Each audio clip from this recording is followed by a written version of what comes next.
और चलिए सीधा रुख करेंगे मुख्यमंत्री भूपेश बघेल के लाइव कार्यक्रम का। घर के नज़दीक होना चाहिए, उसको गांव के नज़दीक होना चाहिए।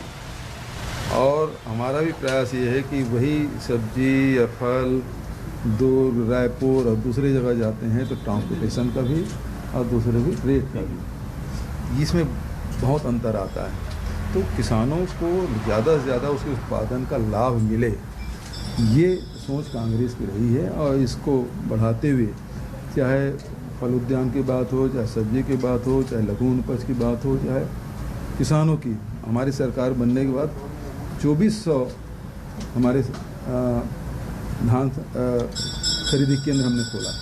सोसाइटी जो 1300 था उसे बढ़ा के 2000 कर दिया। और इसकी यही कारण है कि 98 लाख मीट्रिक टन धान खरीदने के बाद कहीं न किसानों को धान बेचने के लिए परेशानी हुई, न पेमेंट भुगतान की परेशानी हुई। तो किसानों को और उत्पादकों को ज़्यादा से ज़्यादा सुविधा सरकार दे, ये हमारा प्रयास। सर, ये राजीव गांधी किसान न्याय योजना के तहत प्रदेश भर के किसानों को जिस तरह से न्याय मिल रहा है, इस पर बता देंगे। राजीव गांधी किसान न्याय योजना, देखिए जैसे जैसे समर्थन मूल्य वृद्धि हो रही है वैसे वैसे किसानों को भी आय में वृद्धि। 9000 रुपये प्रति एकड़ हमने किया है। अब समर्थन मूल्य जितना बढ़ते जाए, हमने तो 2500 के केवल वादा किया था। अब इस साल तो धान उत्पादकों को 2540 रुपये मिलने वाला है। और यदि जून जुलाई में जब समर्थन मूल्य घोषित होगा धान का और वो कहीं 100 रुपये बढ़ जाता तो फिर उसकी राशि और बढ़ जाएगी। तो हमारे किसानों को, जो हमारे अन्नदाता हैं, उसको हमको समृद्ध करना है। और दूसरी बात यह है कि जब इतना उत्पादन अधिक हो रहा है और हमारे आवश्यकता से अधिक हो रहा है, तो जितने राज्य में जो चावल हमको ज़रूरत है और एफसीआई में जितना जमा करते हैं उसके बाद ही बचता है। इसलिए भारत सरकार से हमने निवेदन किया कि हमको इथेनॉल के धान से इथेनॉल बनाने की अनुमति दी जाए और धान का इथेनॉल का रेट भी तय किया जाए।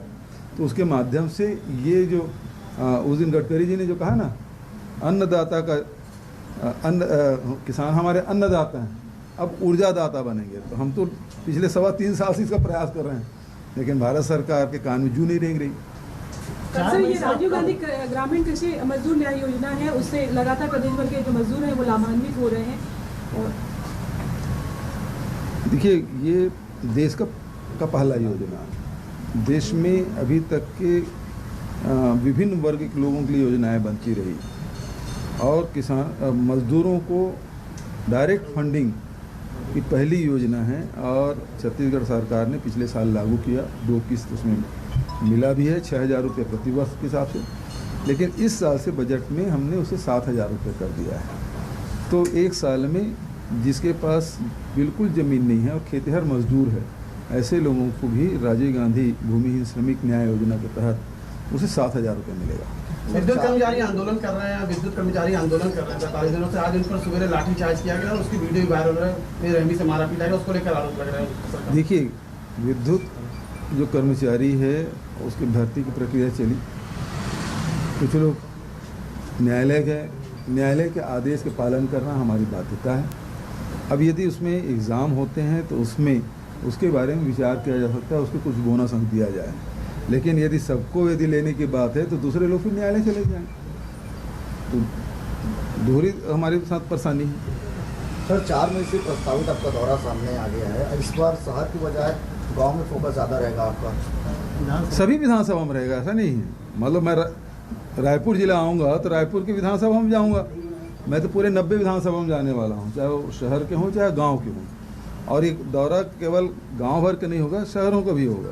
शहरों में भी जहाँ नगर पालिका है, नगर पंचायतें हैं, वहाँ भी हम जाएंगे। ग्रामीण क्षेत्र में जाएंगे, वहाँ के किसानों से, वहाँ के नौजवानों से, महिलाओं से, आदिवासियों से, व्यापारियों से, सबसे मुलाकात होगी। ये देश में कोरोना के मामले फिर से बढ़ने लगे हैं। छत्तीसगढ़ हम पहले भी बेहतर स्थिति में थे, आगे भी रहे, तो उसके क्या निर्देश आगे? बिल्कुल ये चिंता का विषय है कि कोरोना के फिर से तीसरी लहर, हम लोग समझ रहे थे कि अब वो समाप्त हो गया है, लेकिन फिर से देश की राजधानी दिल्ली में इस प्रकार से और उसने प्रतिबंधात्मक कदम उठाए हैं। मध्य प्रदेश में भी इस प्रकार की सूचनाएं मिल रही है। हम लोग भी इसमें विचार करेंगे, यदि आवश्यकता पड़ेगी तो जो प्रारंभिक रूप से जो उसके सुरक्षक जो उपाय हैं उसके लिए आदेश जारी करेंगे। राजधानी की कई सड़कों में जाम लगा हुआ है।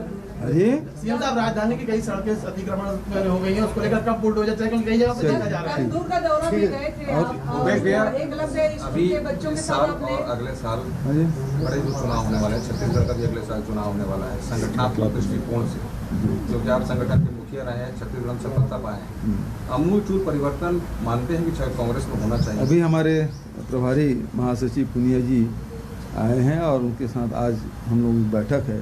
अब ये आईसीसी से जो निर्देश मिला होगा वो हमको बताएंगे, उसके हिसाब से हम लोग आगे बढ़ेंगे। नहीं, देश के अरे यार एक जगह सवाल करता है।